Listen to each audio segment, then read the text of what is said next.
இன்றைய முதல் வாசகம் இறைவாக்கினர் யோனா நூலிலிருந்த வாசகம் அதிகாரம் 3 வசனம் 1 முதல் 10 முடியும்.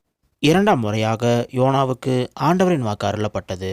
அவர், நீ புறப்பட்டு நினிவே மாநகருக்கு போய் நான் உன்னிடம் சொல்லும் செய்தியை அங்குள்ளோருக்கு அறிவி என்றார்.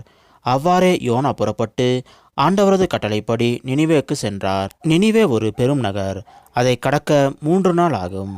யோனா நகருக்குள் சென்று ஒரு நாள் முழுவதும் நடந்த பின் உரத்த குரலில், இன்னும் 40 நாளில் நினிவே அழிக்கப்படும் என்று அறிவித்தார். நினிவே நகர மக்கள் கடவுளின் செய்தியை நம்பி எல்லோரும் நோன்பிருக்க முடிவு செய்தார்கள். பெரியோர் சிறியோர் அனைவரும் சாக்கு உடை உடுத்தி கொண்டனர். இந்த செய்தி நினிவே அரசனுக்கு எட்டியது.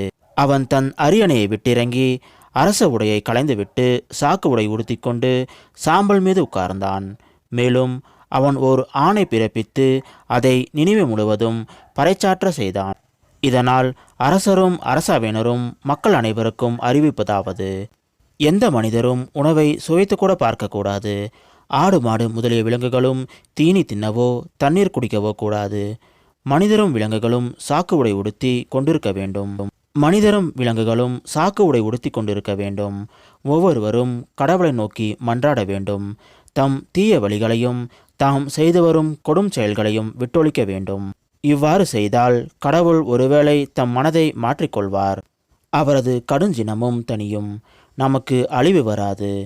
கடவுள் அவர்கள் செய்த அனைத்தையும் பார்த்தார். அவர்கள் தீய வழி நின்று விலகியதை அவர் கண்டு தம் மனதை மாற்றிக்கொண்டார்.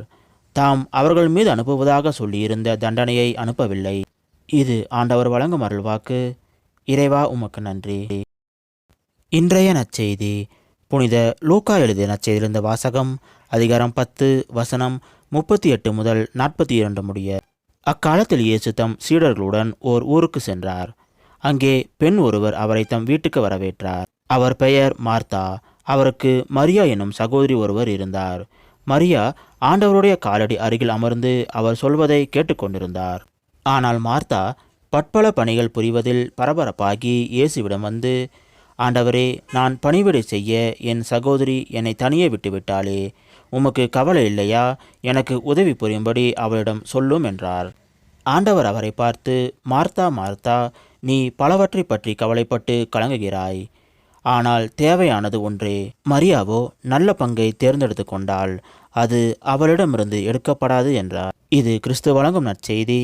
கிறிஸ்துவே உமக்கு புகழ்.